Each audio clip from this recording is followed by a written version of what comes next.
everybody. Thanks for coming back for season 3 of Collab Conversations. I'm so glad to have Robby, Yuan, and Gordan with me today. Yuan did mention that World Cancer Day just passed, which was this past Tuesday. And I think the theme for that was everyone is unique. I'm opening up the floor to you guys. Yeah, everyone is unique. That's a very good theme for me to talk about what I did. I did a thing on Tuesday. It was the launch of the Finish 8 campaign, which was a joint campaign by the Terry Fox Foundation and the Terry Fox Research Institute to recognize the work that the Marathon of Hope Cancer Centers Network has done so far and what we could do in the future. And Terry started the Marathon of Hope 45 years ago. And the Marathon of Hope Cancer Centers Network is going to take it on, and we're going to finish it. So I was downtown at the TIFF Lightbox for the launch, and I spoke as a patient partner on the need for more precision medicine, and it needs to be more equitable and more accessible. And the work that the Marathon of Hope Cancer Centers Network can really continue and really drive and accelerate this area, because everyone's cancer is unique and everyone's needs and requirements are unique, right? Like how we approach treatment is not because there's one standard of care for that person, but that standard of care also has to work for somebody's needs, somebody's priorities. Like some people would prioritize better quality of life versus toxic side effects, while others is like, look, I can tolerate side effects, but give me the strongest thing you got. So this is all really important and the promise of precision medicine is that this is where we're moving, and this is what we need to do. They asked me at the end, there were a ton of cameras in my face, and I was on CTV News actually, and Global. They asked me what my hope is for the future, and I said that my hope for the future is that we would have cancer managed like we see diabetes and hypertension. That cancer is no longer a scary word. I think we've been discussing that about making cancer into a chronic illness, and for some patients that is kind of happening. But we're, again, like with precision medicine, as we discussed last time, we're still in the early kind of phases of this, because we know that there are people that are living with cancer that aren't NED or cancer free or whatever, remission, whatever word we want to use, but they're stable, and stable is often, a really important goal. Just keep everything at bay. So I think that's we need to have more discussion about that, where it's not just beating it and being cured and all of that. It's about extending survival, improving quality of life while you're living with cancer, and just my oncologist used to talk about it, extending the runway. Just and we also have this catchphrase KFG, right? Keep effing going, right? And it's like staying alive and letting the science continue to evolve.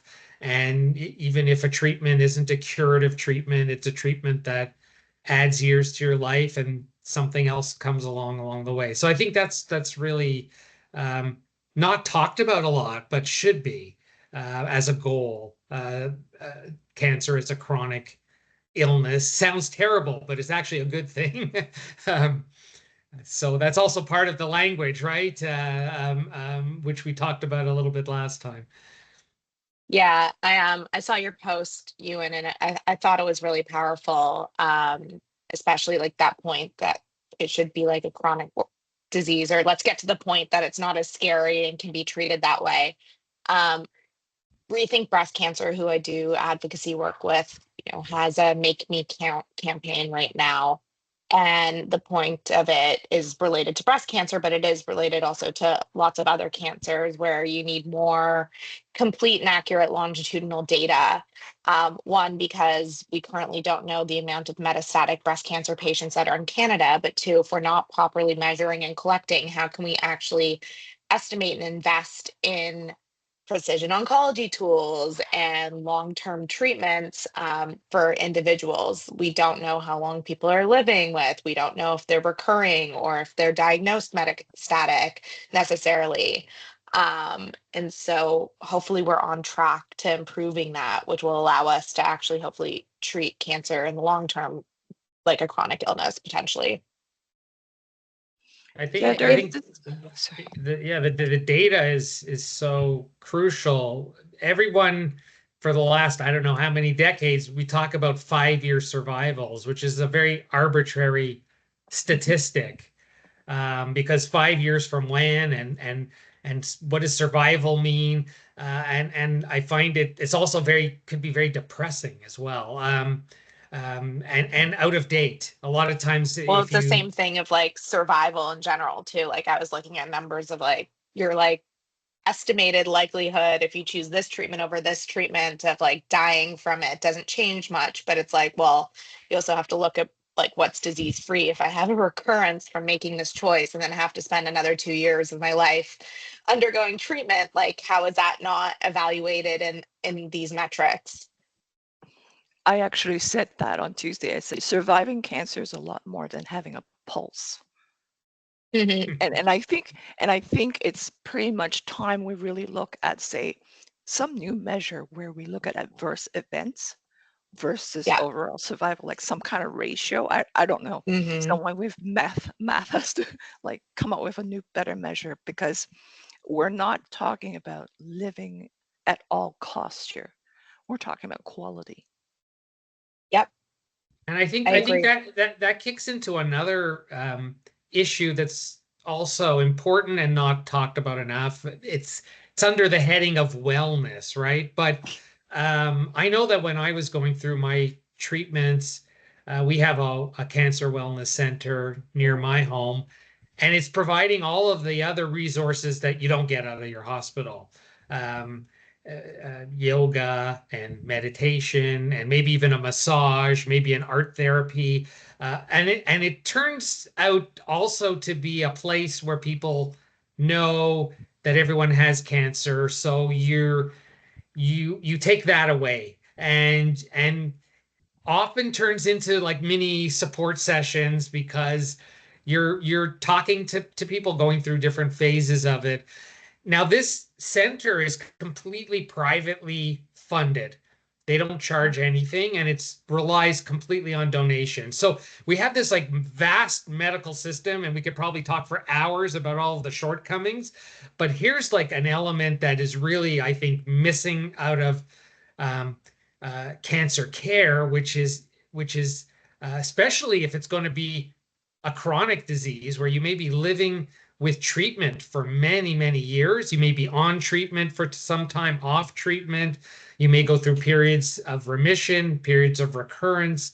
Uh, where is the other piece that's helping the patient and also the caregiver, and maybe the family, and maybe there's young children? There's so much of your life that becomes consumed with this disease that needs to be taken care of. So I think like those are important things to talk about as well. Yeah, we have something similar in Toronto called Wellspring. I don't know if you had been there or not. Similar, like it's available to all current and even former cancer patients and provides Reiki, nature walks, and whatnot. I think like it's really helpful and it's great for a lot of people. Like in my case, I went a little bit. I had a difficult time as like a younger person going through cancer because most people were not in the same generation as me and going through very particular challenges. I didn't feel like I had that community that I needed there, who are also like maybe single like I was, or going through onco fertility, like dealing with like very unique challenges that someone in their 30s or 20s would have gone through. So, but that conversation of like, well, if it's being treated at that, what does survivorship look like, or what does it look like to be living with cancer? And it's something that a lot of survivors and I, who I have connected with, talk about a lot. Like, there are challenges to survivorship afterwards. Like, you don't just like finish treatment and then you're done. Like, there's ongoing adjunct therapy, at least in my case, that like presents a whole other host of health challenges that like I might have forever. There's longer term health implications you have. And then there's the like, I don't want to say guilt because I feel like very privileged, but like not, it is a It's privilege like that I get to be in survivorship. So then you don't want to seem like you're complaining, or where, you know, there's an aspect of luck and like I get to be in the survivorship phase. So it's a hard thing to balance of like, yes, I, you know, have a hair Instagram account and there's whole challenges of like losing my hair and growing my hair back, but then it's also like I get to do those things, and that is part of that's a privilege. So it's a little bit, it's a challenge to strike the right balance when talking about these things. it's very hard because friends and family will look at us and say, "You're fine. You look Right. fine. You look great." You know, and they You always want to sound say, "You look fine. great. You look great." But and I always say the sausage that comes out of the machine is not what went in, and you don't come out of this, however, whatever your experience is, whether it's months, years, it's a life-changing experience. And this part of this survivorship that's missing is these kind of discussions, because you touch on guilt and you're afraid to say it, because we know as advocates that a lot of the patients that reach out to us are often very, very sick when they come to us. And we know a lot of them are not going to make it. And it's really tough because now we feel like bad and empathetic and privileged, and we're in this weird psychological situation as advocates ourselves. So that's also something that we need, almost like a survivorship community, to help ourselves through all of this, especially the younger you are, because God willing, we're going to live for a long time, but you're going to live with a lot of baggage. I think it's why we're all involved doing what we're doing. It's kind of I find it's kind of my therapy in a way.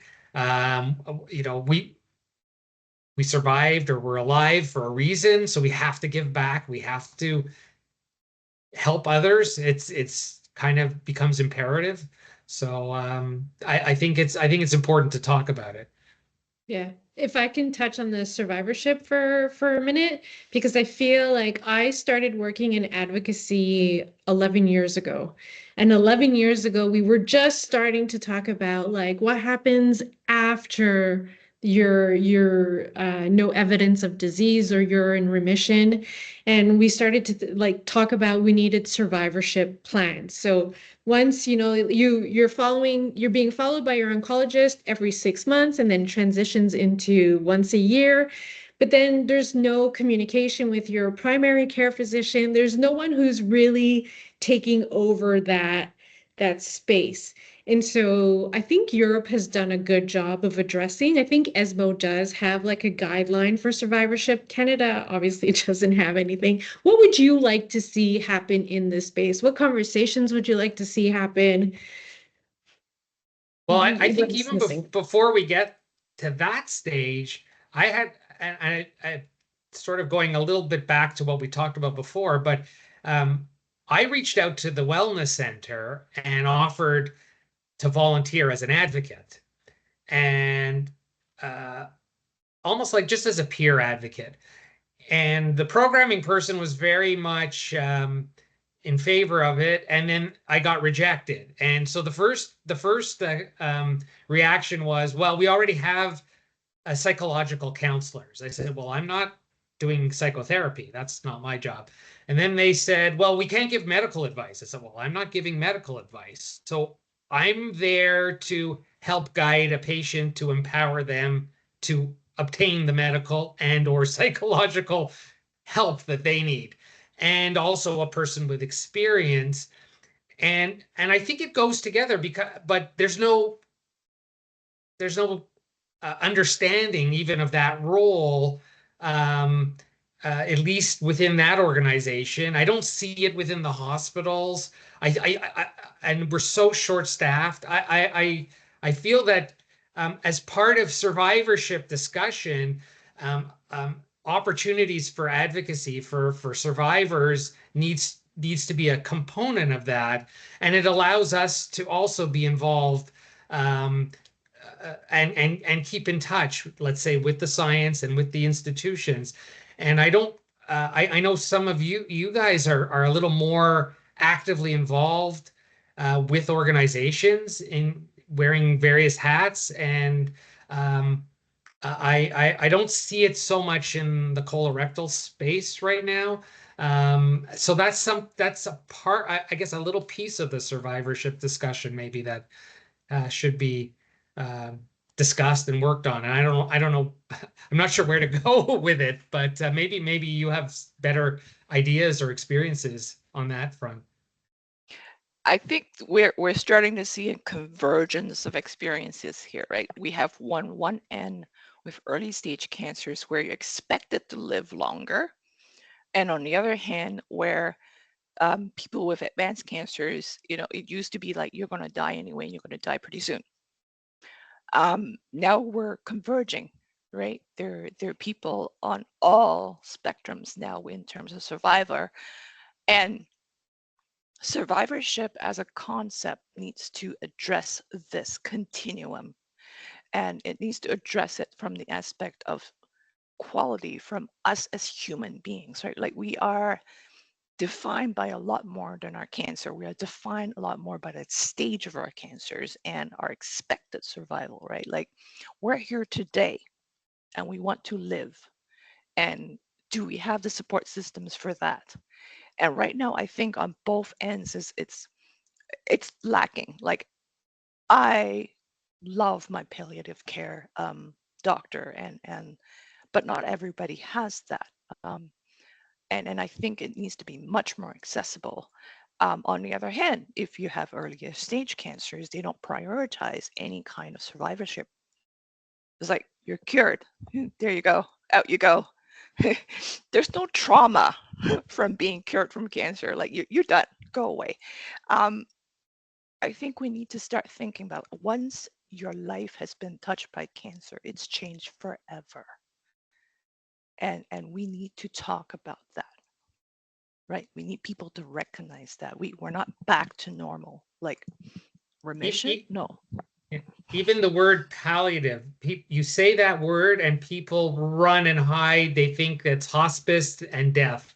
And palliative, all it means is making sure you're not in pain and you're comfortable. And I remember, they'll use a euphemism, the pain clinic. You need a referral to the pain clinic, but you walk in, it's palliative care, right? And so a lot of it keeps coming back to terminology, right? You're 100% right in what you said. I agree. It's even more than that. My doctor referred me to a social worker, and she helped me walk me through forms, government forms, insurance forms. Like, you don't think of that coming from your palliative care doctor, right? Like, but financial matters weigh us down. It takes us away from focusing on our health. It's such a big deal of managing cancer, whether you're in curative treatments or advanced cancer treatments. But people don't have enough support for that, and that's such a huge aspect of it. My palliative care doctor has offered other things to address cognitive issues, for example, and it's not just pain management. And I've heard of one lady on my forum who actually said her her GP cancel her appointment with palliative care because he could help manage her pain. And I'm like, but it's a lot more than pain. It's a holistic view on you as a person. They center you as a human being. When you go to an oncologist, they center the cancer. You know what I mean? Mhm. So like, Oh yeah. come Yeah. back to seeing us as people here. Like, I'm a human being first and foremost. Yeah, I mean, that's also an interesting like segue into like how do we truly have person-centered care in oncology, because it is so piecemeal the way that we're treated. And the second they can boot you out of that care, you're booted out. Like to even get the proper follow-ups is like quite difficult. And you're given kind of all these drugs because that's like it's just a lot of prescribing and not necessarily like a holistic view of like managing the repercussions of those medications and what you're given. And so it is amazing to hear that there is one field, even though it's palliative, and that word has a lot of other subtext and meaning, that like your experience with that type of doctor has been person-centered care. uh, Super important. Robbie, can I ask you a question? Just because you're a little bit younger than the rest of us on the call. And so in Europe, there's the Right to be Forgotten movement. And I'm just wondering, because there are a lot of young people who have cancer and then they no longer have cancer and they want to completely forget. And so, like, this Yeah, survivorship aspect is like irrelevant to them because it's done, they're moving on, they're gonna go start like the next chapter of their life, and whether that's getting married totally. or having children or whatever it is, going to school, like they want to forget cancer. Yeah, I mean, I would I wouldn't say like I'm feel grateful that I'm able to do a lot of work in the space and that it's given me a lot of purpose. But it's hard when your body has gone through so many changes. Like I I think there's a lot of people who can forget because they don't necessarily have like the longer term side effects or worries necessarily that they go through treatment, and they might not need like medication. Maybe they go through treatment and they don't need side effects, or they have surgery and that's it. And so it's easier to forget when it's not so physical. But like the at least for those of us going through breast cancer, it's like you have the mastectomy, so your body looks different. You lose your hair with chemo, so your hair looks different. You go through menopause, like the way your body functions, the way your body looks, like the way you feel every day. Then the side effects of like the joint pain, the muscle pain, like there's just so like the lack of sleep, like there's actually just so much stuff that is in this post survival or post treatment that I would love to forget it, but I don't feel well. So right? So, I mean, I wouldn't say I want to help people, so there's that. But like, it's hard to forget when there's just so much like stuff you're dealing with still, and so much worry and longer term worries that you have, and even just like.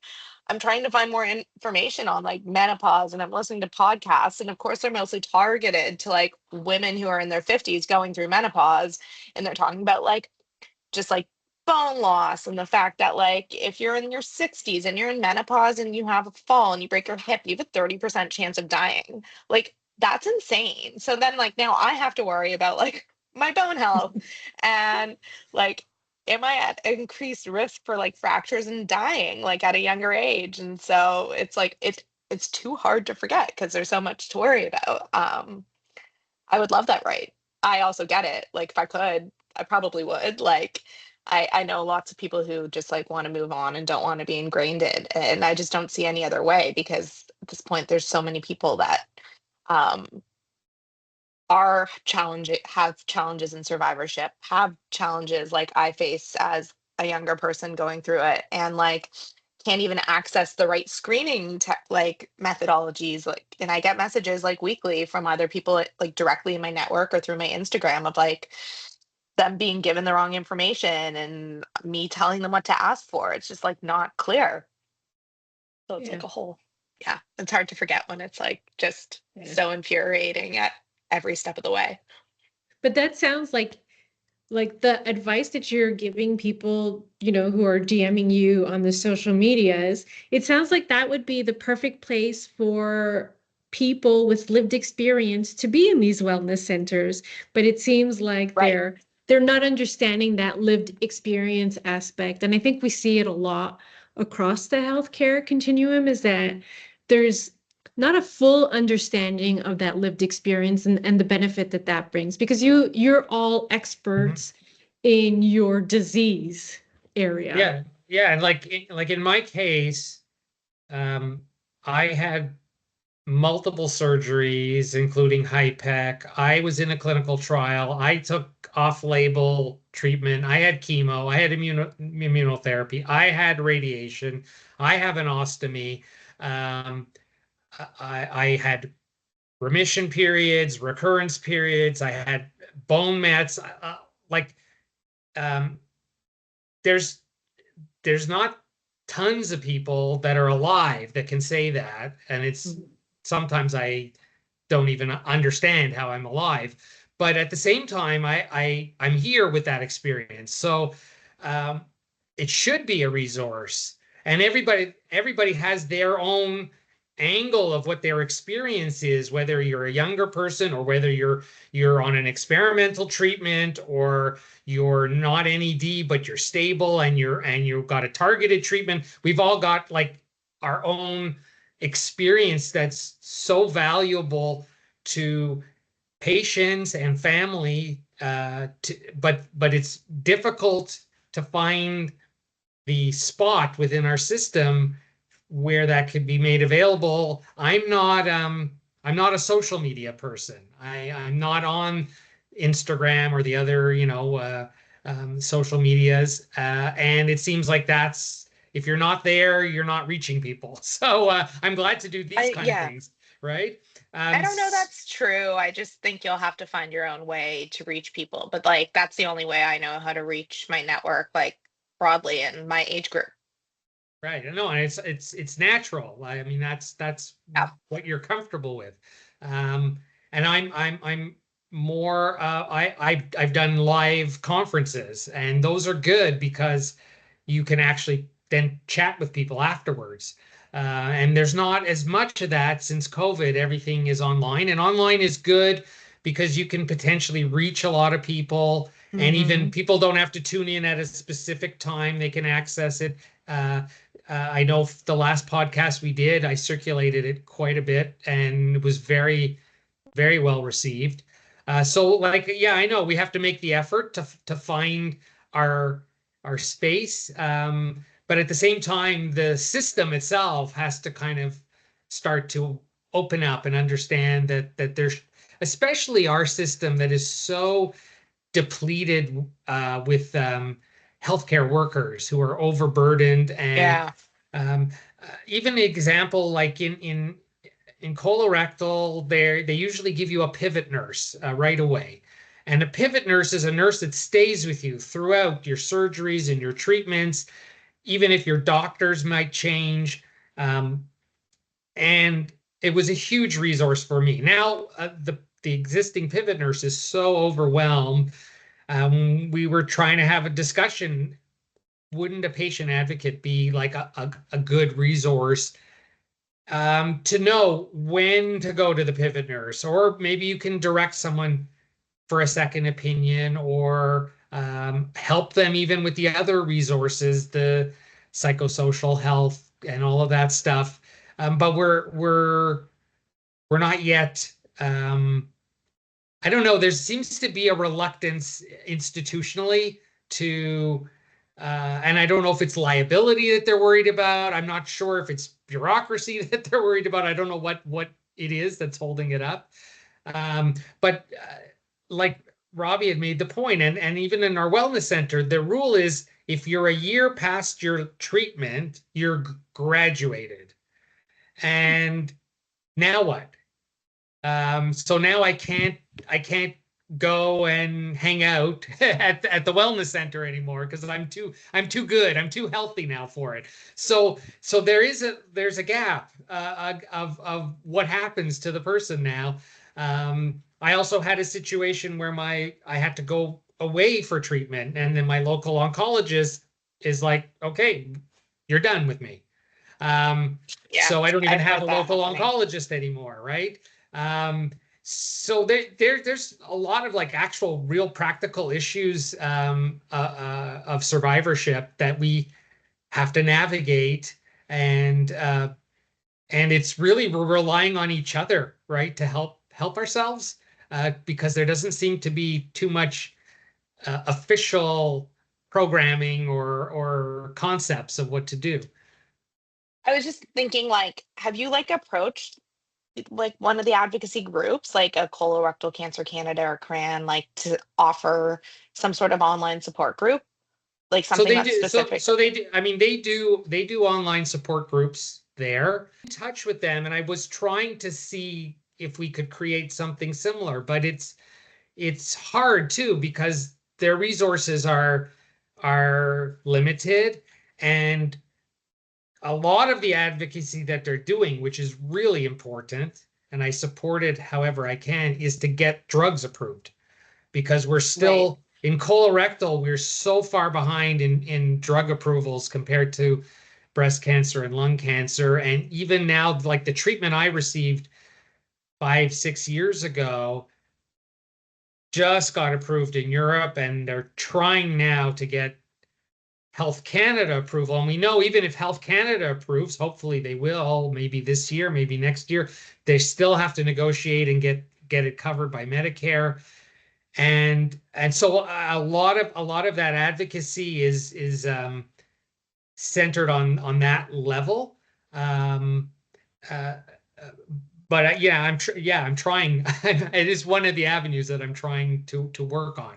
Um, I think part of the issue with colorectal, and we've come a long way, is we're just coming from like nothing. It was considered an old man's disease, and so you got colon cancer when you're 78 years old, and nobody really cared about it. And it's hitting younger and younger people, and they don't know why.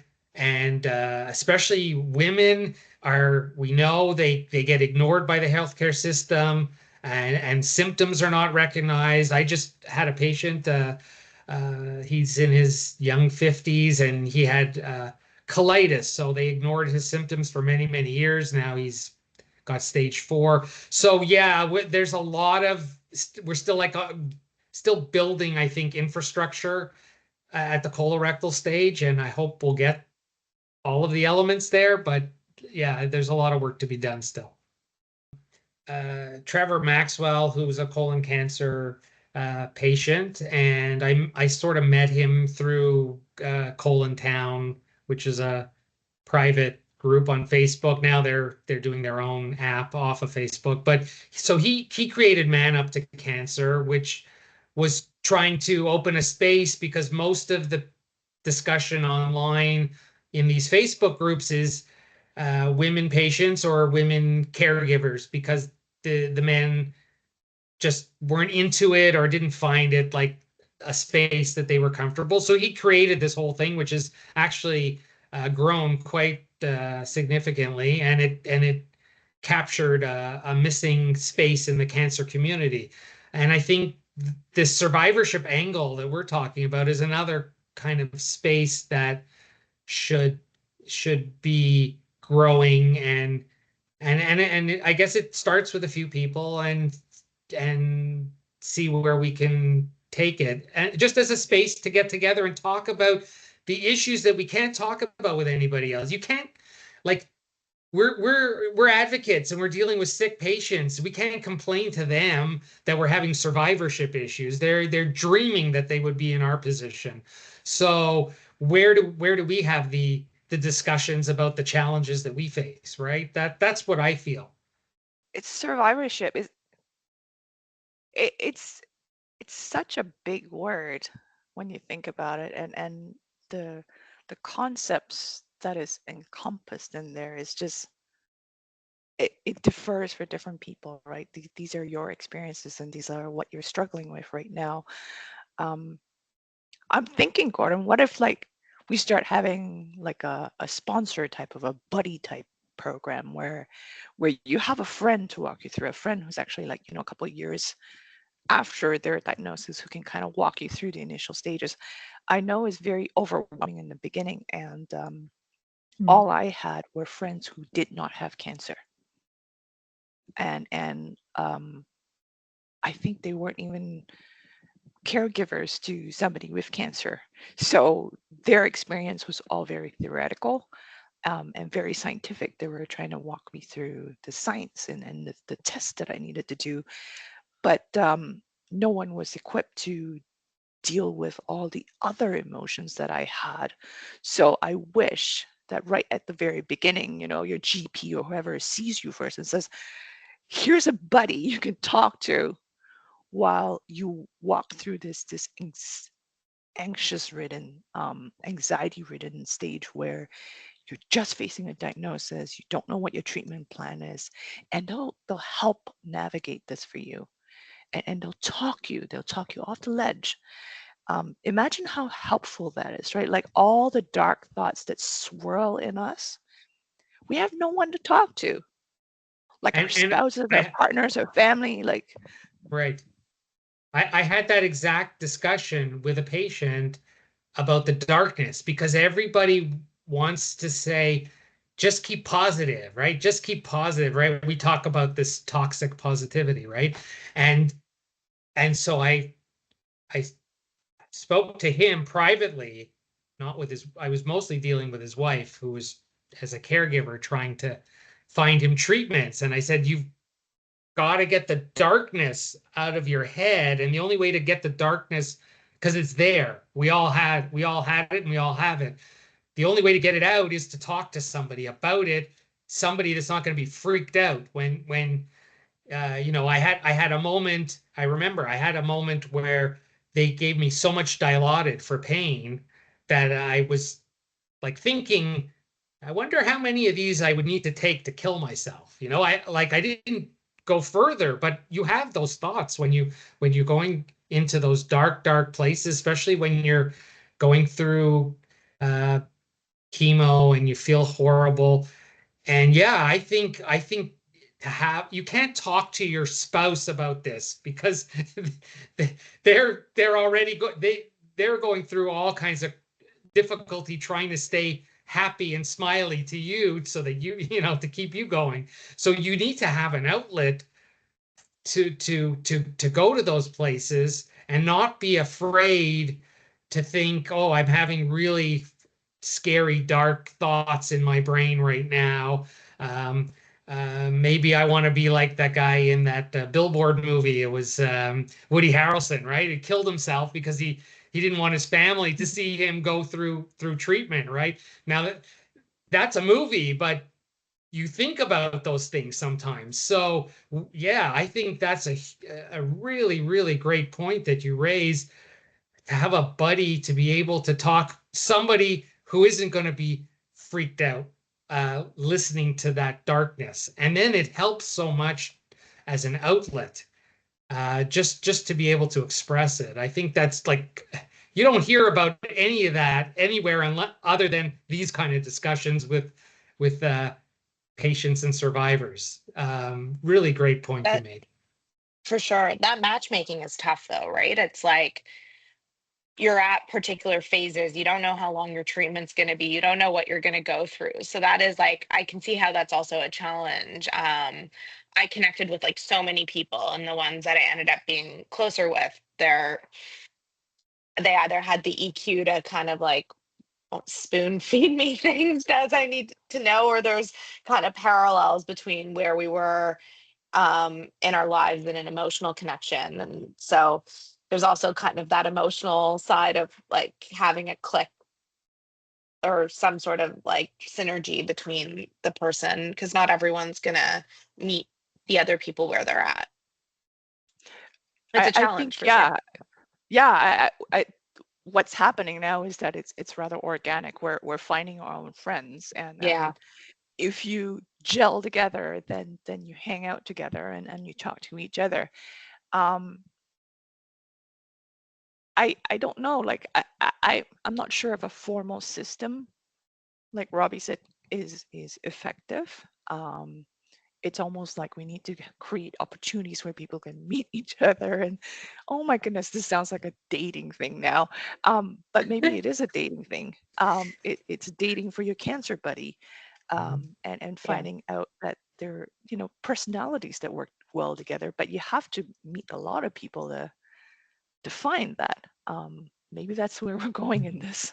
But we have to be careful too, because you can't get too close sometimes, because if we're going to get emotionally involved on that level, and we know the outcome may not be great, or we know that certainly it's going to be rough going with surgery and treatment and everything else. So it's also, like you had mentioned, uh, the oncologist sometimes looks at us as like a slab of meat, where that has to be, this drug and that cut here and put that drug in, but also they have to protect themselves from, all the patients that they're going to lose along their career. We have to be a little careful for ourselves as well, not to. And it's hard, because I'll have patients that I talk to and they go off and I don't know what happens, right? And you don't want to start, looking them up later and finding out if they passed away or didn't. Like, it's just, that kind of stuff is like difficult too. So yeah, I don't know where it all meshes out, but I do think that, especially in our system, because it's requires so much self-advocacy just to move forward, that at a minimum, just having somebody that's been through the system, even if you don't know all the specifics and all the treatments, but just kind of know uh, a little bit about how the system works, or like silly things like I was saying, get to know the oncologist secretary, buy her a Valentine's gift or something. The secretary is the person that's going to be your best friend in the hospital. And if you need a record, instead of going to medical records and waiting for 3 weeks for your file, you can go, can you print out my clinician notes? Because you're going for a second opinion. Like little help like that people don't have, that we learned along the way, I think would be very beneficial. It sounds like Sure. that. Go ahead, Yeah. Yuan. Yeah. I found, rather than DMs, forums where you're essentially crowdsourcing, but you have to put yourself out there. You have to be vulnerable, and talking about what you need. But essentially, the answers and the support there is crowdsource.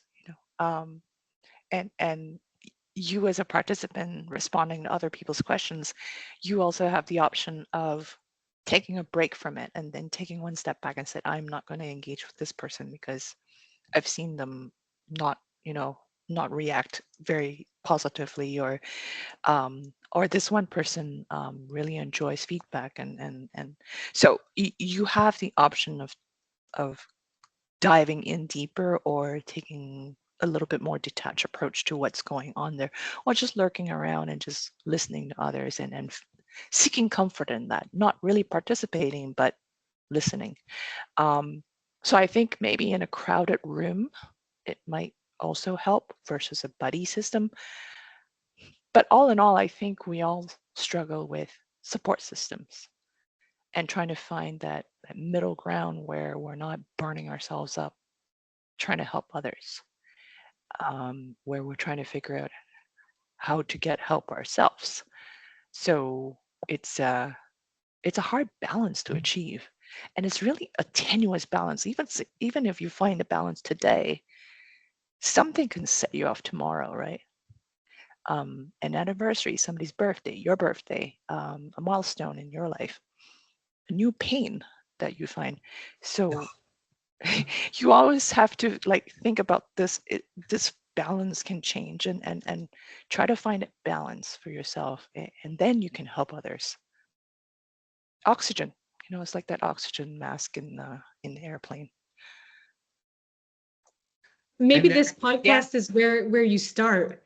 And like you're having these conversations and you're coming from different walks of life and you're coming together here and you're having this conversation like where you have these commonalities through your experiences.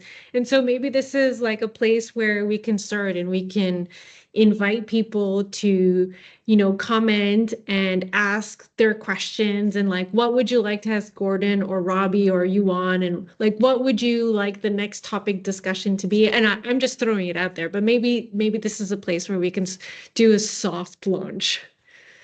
I mean, I think an interesting, like we've talked about it a bit, but like actually doing a deeper dive into like what are the fundamentals to building your support system during cancer care and doing a deep dive specifically into that would be like a good topic, because that looks different for everyone. It's not cookie cutter. And if it was, then there would be more solutions that existed to actually address that. But I think that could be an interesting topic and certainly like really helpful for people going through it with all different types of cancer, all different ages, all different situations. Yeah. And maybe we can open it up to like, it won't just be us recording and then putting it out. We could do like a live discussion. If you're up to it. I'm you're just the architect, Sabrina. No, I'm just you throwing tell things us. out there. Up. we show up. You tell us. Mm-hmm. Well, Yeah, I'm working based off of you guys, so I mean, I think that could really be an interesting discussion if you're all. Yeah. I mean, it's a different audience, and yeah, there is an audience. Yeah, I mean, if I did CRI used to do in-person patient conferences. So I did one of those. It was patient conference. So they had doctors and they had patients on the different panels, and but the audience were patients and caregivers, and it sparked a lot of great questions from the audience. Then when COVID hit, they for a time did a live I guess it was a conference, and they split it up. So they had different blocks of specialists, and then they had the patient panel. We went live, and there were like 7,000 people that had tuned in, and we got live feedback from them and questions, and it was really good. And then they post it later on YouTube or wherever. I think that would be a good thing, and I like the topic. I think that's kind of a common need for anybody going through this, and it's not just the patient, the caregivers also. Who's going to support the caregiver who's afraid of losing a loved one and trying to be a cheerleader at the same time and running around doing the advocacy? Like, that's a whole other thing that you might want to look into. Not necessarily with the three of us, but I think it's something that is also not talked about enough. There's some discussion now about it, but it needs to be talked about more. Yeah, absolutely. Especially in therapies where you actually need to have a caregiver in order to receive the therapy. And while we're talking about support systems and groups, now that we know that cancer is hitting younger and younger people, talking to children is going to be a pretty big topic too. I think many of us struggle with that, especially with younger children. And is it learning to talk to children about a parent or a loved one getting cancer? Yeah, absolutely. I mean, I think you also need to learn to speak to children who have a sibling who is being diagnosed with cancer as well, and it's a completely different conversation. Yeah, or a friend or a family, close peer type of situation. I think that is a topic that we don't usually touch on. Children are a lot more savvy and they're much more perceptive of their surroundings than we credit them for. So Mhm. when we try to hide things from them, we're not doing them any credit, right? So it just adds to anxiety because of all the questions that are no one wants to answer for them. It's like they all just kind of ignore it and just this big elephant in a room, and everyone's like trying to be normal around the children. It doesn't work. Yeah, By it's the a way, hard thing too, because mhm, I have a 7-year-old nephew who would have been, I guess, 5 at the time that my sister was diagnosed, and then I was shortly thereafter. My sister is a teacher, so she's used to being around kids and did speak to a social worker on how to explain the cancer to my nephew. And one of the big things was like, is it contagious? And of course, said no, it's not contagious. But then like a month later, I got diagnosed with breast cancer. And so of course, like it wasn't contagious, but then that's another thing to like a layer to add on. Well, yeah, why does Auntie Robbie have yeah, it too if it's not contagious to a 5-year-old who was on the cusp of being 6?